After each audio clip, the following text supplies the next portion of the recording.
അസ്സലാമു അലൈക്കും dear friends. ഇന്നത്തെ നമ്മുടെ സ്പെഷ്യൽ നിങ്ങൾ ആരും ഇതുവരെയും ട്രൈ ചെയ്ത് നോക്കിയിട്ടില്ലാത്ത ഒരു അടിപൊളി വെറൈറ്റി റെസിപ്പിയാണ്. നമ്മുടെ ഈ വീഡിയോ കണ്ടുകൊണ്ടിരിക്കുന്ന സമയത്ത് നിങ്ങൾക്ക് ഇഷ്ടപ്പെടുകയാണെങ്കിൽ ഒന്ന് ലൈക്ക് ചെയ്തേക്കണേ. അതുപോലെ തന്നെ നമ്മുടെ ഈ ചാനൽ ആദ്യമായിട്ട് കാണുന്നവരും ഇതുവരെയും സബ്സ്ക്രൈബ് ചെയ്യാത്തവരും പ്ലീസ് ഒന്ന് സബ്സ്ക്രൈബ് ചെയ്തേക്കണേ. ഞാനിടുന്ന വീഡിയോസ് ഉടനടി കിട്ടുന്നതിനായി സബ്സ്ക്രൈബ് ബട്ടന്റെ തൊട്ടടുത്ത് കാണുന്ന ബെല്ലൈക്കൺ കൂടി ക്ലിക്ക് ചെയ്തിട്ട് ഓൾ എന്ന ഓപ്ഷൻ എനേബിൾ ചെയ്യാനും മറക്കല്ലേ.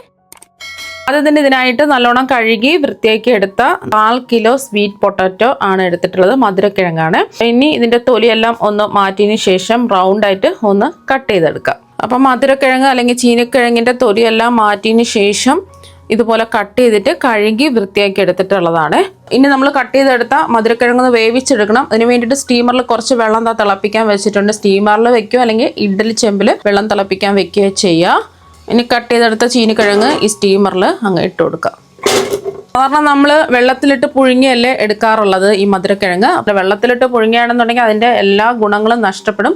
ഇതുപോലെ ആവിയിൽ വെച്ചിട്ട് പുഴുങ്ങി എടുക്കുകയാണെന്നുണ്ടെങ്കിൽ ഗുണങ്ങളൊന്നും നഷ്ടപ്പെടാതെ തന്നെ നമുക്ക് കിട്ടുകയും ചെയ്യും. അതുപോലെ തന്നെ ഷുഗർ പേഷ്യൻസിനൊക്കെ പറ്റിയ ഒന്നാണ് ഈ മധുരക്കിഴങ്ങ്. ഈ മീഡിയം ഫ്ലെയിമിൽ വെച്ചിട്ട് ഇത് ആവിയേറ്റി വേവിച്ചിട്ടെടുക്കാം. ഇനി ഒരു ബൗളിൽ ഒരു അരിപ്പ വെച്ച് കൊടുക്കുക. ഇതിലേക്ക് 1/2 കപ്പ് അവിലിട്ട് കൊടുക്കാം. 1/2 കപ്പ് അല്ലെങ്കിൽ 1/2 ഗ്ലാസ് അവിലിട്ട് കൊടുക്കുക. ഇനി ഈ അവിലൊന്ന് നമുക്ക് ഇതിപ്പം കട്ടി കുറഞ്ഞ അവിലായത് കൊണ്ട് വെള്ളം നനച്ചെടുക്കുന്നേ ഉള്ളൂ. കട്ടി കൂടിയ അവിലാണെന്നുണ്ടെങ്കിൽ വെള്ളത്തിലിട്ട് 1 മിനിറ്റ് കുതിർത്തതിന് ശേഷം അരിപ്പയിലിട്ട് വെള്ളം മാറാൻ വേണ്ടിയിട്ട് അരിപ്പയിലിട്ട് വെക്കുക. അപ്പോൾ ഈ അവിലേക്ക് നമുക്ക് വെള്ളം ഒന്ന് ഒഴിച്ച് ഇതുപോലെ ഒന്ന് വെക്കാം.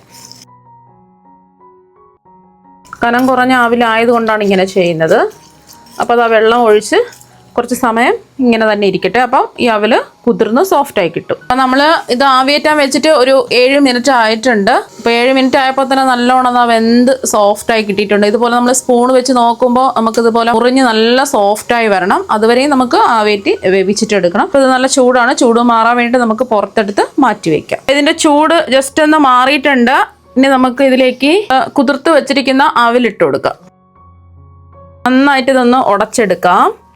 ഒരു മാഷർ വെച്ചിട്ടോ അല്ലെങ്കിൽ തടുത്തവി വെച്ചിട്ടോ നല്ലതുപോലെ ഒന്ന് ഉടച്ചെടുക്കുക. കാരണം എന്ന് വെച്ചാൽ നമ്മൾ ഇത് ഉടച്ചെടുക്കുമ്പോൾ നല്ലോണം വെന്തത് കൊണ്ട് പെട്ടെന്ന് നമുക്ക് ഉടച്ചെടുക്കാൻ പറ്റും. ചെറിയൊരു ചൂടോട് കൂടി തന്നെ ഉടച്ചിട്ടെടുക്കുക. കട്ടകളൊന്നുമില്ല, നന്നായിട്ട് ഇത് ഉടച്ചെടുത്തിട്ടുണ്ട്.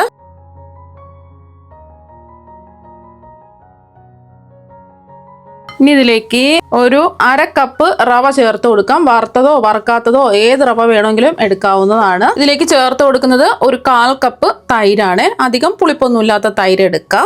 എന്നിട്ട് ഇതിലേക്ക് അങ്ങ് ചേർത്ത് കൊടുക്കുക. എന്നിട്ട് ഒന്ന് മിക്സ് ചെയ്യാം.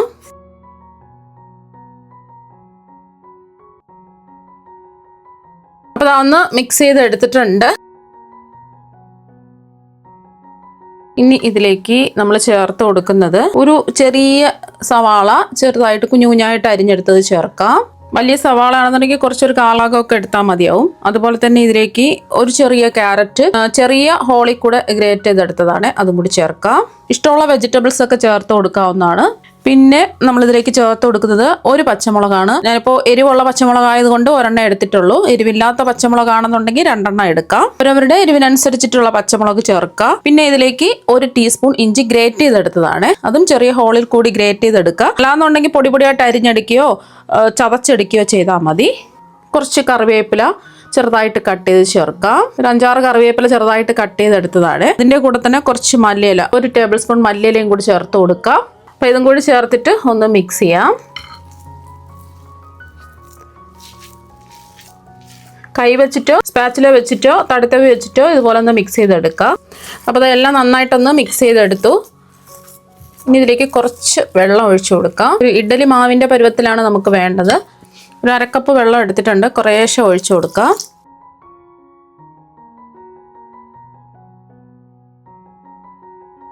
ഒരു 1/4 കപ്പ് വെള്ളം കൂടി ഒഴിക്കുക.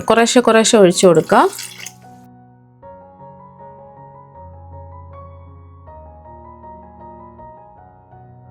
സാധാരണ പച്ചവെള്ളം തന്നെയാണ് എടുത്തിട്ടുള്ളത്.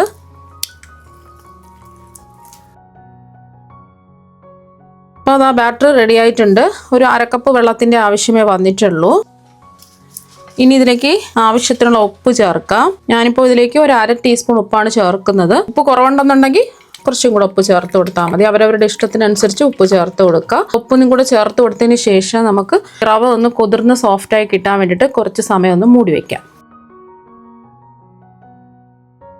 15 മിനിറ്റ് ആയിട്ടുണ്ട്. അവയെല്ലാം കുതിർന്ന് സോഫ്റ്റായി കിട്ടിയിട്ടുണ്ട്. ഇനി ഇതിലേക്ക് നമ്മൾ ചേർത്ത് കൊടുക്കുന്നത് നല്ല മൊരിഞ്ഞ് ക്രിസ്പിയായി കിട്ടാൻ വേണ്ടിയിട്ട് കുറച്ച് അരിപ്പൊടി ചേർത്ത് കൊടുക്കാം. 2-3 ടേബിൾ സ്പൂൺ അരിപ്പൊടി ചേർത്ത് കൊടുക്കുക. വറുത്ത പച്ചരിപ്പൊടിയാണ് എടുത്തിട്ടുള്ളത്. ഒട്ടും തരിയൊന്നും ഇല്ലാത്ത ഇടിയപ്പം പത്തിരിക്കൊക്കെ എടുക്കുന്ന വറുത്ത പച്ചരിപ്പൊടി വേണം എടുക്കാനായിട്ട്. അപ്പം അരിപ്പൊടിയും കൂടെ ചേർത്ത് കൊടുക്കുമ്പോൾ നല്ലോണം മൊരിഞ്ഞ് കിട്ടും. അപ്പം അതിന് വേണ്ടിയിട്ടാണ് അരിപ്പൊടി ചേർത്ത് കൊടുത്തിട്ടുള്ളത്. ലാസ്റ്റിൽ ഇതുപോലെ ചേർത്ത് കൊടുത്താൽ മതി. പിന്നെ വെള്ളം ചേർക്കേണ്ട ആവശ്യമൊന്നുമില്ല. വേണമെന്നുണ്ടെങ്കിൽ മാത്രം കുറച്ച് വെള്ളം ചേർത്താൽ മതി. ഇപ്പം ഞാനിപ്പോൾ വെള്ളമൊന്നും ചേർക്കുന്നില്ല. കറക്റ്റ് പാകത്തിന് റെഡി ആയിട്ടുണ്ട്. ഇനി ഇതിലേക്ക് ആവശ്യത്തിന് ഉപ്പൊക്കെ ഉണ്ടോ എന്ന് നോക്കിയിട്ട് വേണമെന്നുണ്ടെങ്കിൽ ഉപ്പും കൂടെ ചേർത്ത് കൊടുക്കുക. പിന്നെ നിങ്ങൾക്ക് തേങ്ങ ചിരകിയത് വേണമെന്നുണ്ടെങ്കിൽ കയ്യിലുണ്ടെന്നുണ്ടെങ്കിൽ 1-2 ടേബിൾ സ്പൂൺ തേങ്ങ ചിരകിയതും ചേർത്ത് കൊടുക്കാം. ഞാനിപ്പോൾ തേങ്ങ ചിരകിയതൊന്നും ചേർക്കുന്നില്ല. ഇങ്ങനെ തന്നെയാണ് ചെയ്യുന്നത്. നല്ല ടേസ്റ്റാണ്. ഇപ്പോൾ ബ്രേക്ക്ഫാസ്റ്റ് ആയിട്ടും ഇത് കഴിക്കാം, സ്നാക്സ് ആയിട്ടും കഴിക്കാവുന്നതാണ്. അപ്പോൾ ഇത് മാവ് ഇപ്പോൾ റെഡി ആയിട്ടുണ്ട്. ഇനി റെസ്റ്റ് ചെയ്യേണ്ട ആവശ്യമില്ല. ഇനി ഇത് ചുട്ടെടുക്കുന്നതിന് വേണ്ടിയിട്ട് ഞാനിപ്പോൾ ഒരു തവ ചൂടാക്കാൻ വെച്ചിട്ടുണ്ട്. ഇതിലേക്ക് കുറച്ച് എണ്ണയോ അല്ലെങ്കിൽ നെയ്യോ ഒന്ന് ബ്രഷ് ചെയ്ത് കൊടുക്കുക.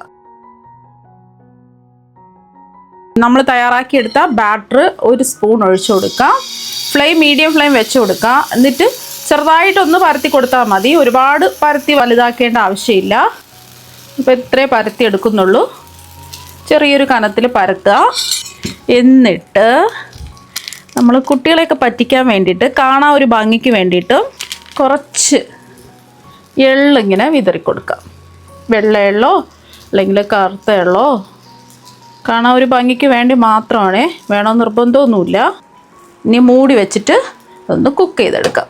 ഒരു വശം ഒന്ന് മൊരിഞ്ഞ് വരണം. അപ്പോൾ ഒരു വശം ഒന്ന് വെന്ത് ഡ്രൈ ആവുന്ന സമയത്ത് തിരിച്ചിട്ട് കൊടുക്കാം. വേണമെന്നുണ്ടെങ്കിൽ ഇതിൻ്റെ മുകളിൽ കുറച്ച് നെയ്യ് ഒഴിച്ചു കൊടുക്കാം. ഞാനിപ്പോൾ നെയ്യൊന്നും ഒഴിക്കുന്നില്ല. ഈ വശവും നല്ലോണം ഒന്ന് മൊരിഞ്ഞ് വരണം. ഇനി മൂടി വെച്ച് കൊടുക്കേണ്ട ആവശ്യമില്ല.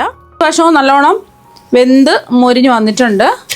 അപ്പോൾ ബാക്കിയെല്ലാം ഇതുപോലെ തന്നെ നമുക്ക് ചുട്ടെടുക്കാം. നല്ല അടിപൊളിയായിട്ട് ഇതാ കിട്ടിയിട്ടുണ്ട്.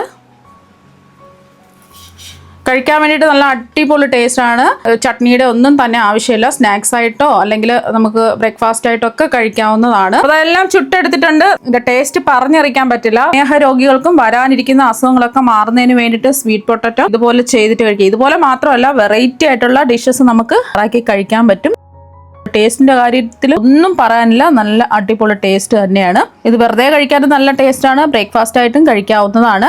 കുട്ടികൾക്കും മുതിർന്നവർക്കും എല്ലാവർക്കും ഒരുപോലെ ഇഷ്ടപ്പെടും. ബേക്കിംഗ് സോഡ ഒന്നും ചേർത്തിട്ടില്ല. നല്ല പൂ പോലെ സോഫ്റ്റ് ആയിട്ടാണ് ഇരിക്കുന്നത്. വരാനിരിക്കുന്ന അസുഖങ്ങളെയൊക്കെ തടയാൻ വേണ്ടിയിട്ട് ഇതുപോലെ ദിവസം അല്ലാന്നുണ്ടെങ്കിൽ ആഴ്ചയിൽ 4 പ്രാവശ്യമെങ്കിലും സ്വീറ്റ് പൊട്ടറ്റോ കഴിക്കുക. അപ്പോൾ നിങ്ങൾ എന്തായാലും ഇതുപോലെ ഒരു പ്രാവശ്യം ഒന്ന് ട്രൈ ചെയ്ത് നോക്കുക. തീർച്ചയായും നിങ്ങൾക്ക് എല്ലാവർക്കും ഒരുപാട് ഇഷ്ടമാകും. അപ്പോൾ നമുക്ക് മറ്റൊരു വെറൈറ്റി വീഡിയോ ആയിട്ട് വീണ്ടും കാണാം. താങ്ക്